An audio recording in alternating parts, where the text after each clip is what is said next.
watinofamba naye vasina kumbona mulero rakanaka munozva zvinonzi Jesu akaramba munyika yekwake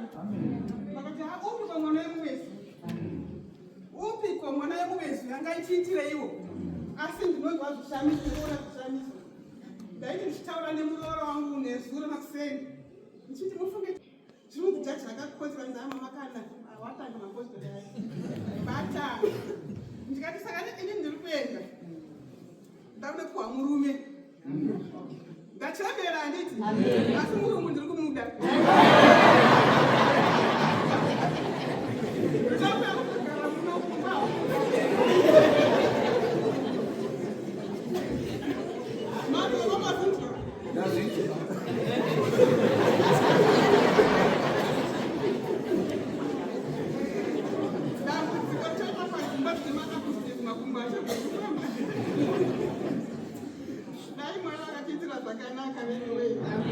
ndichasikotaura kumusha kuti ndakaona chisione mumandara wamai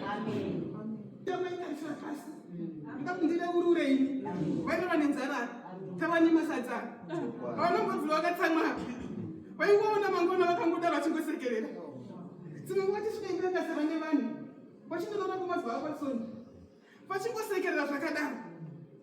naindangobvunza vanombotsamwira vakambukura vakadaro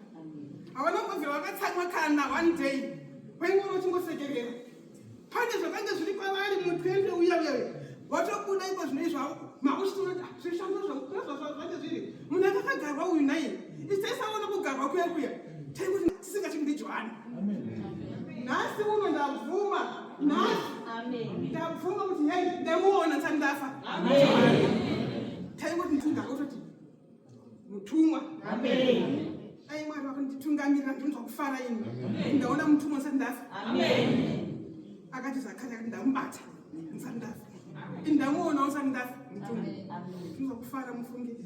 musaburuke chitima chamapira chiwekwera kuzimbabwe kune chitima chebhuru kuno kune chewaiti musaburuke chitima chamapira chevasikana musainge masiwa isina basa kunoku ingaikupona kunoku ndokwakunoinga kunoku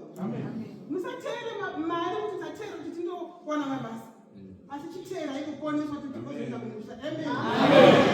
ndipo vane shungu dzangu dai tagona kufamba nemo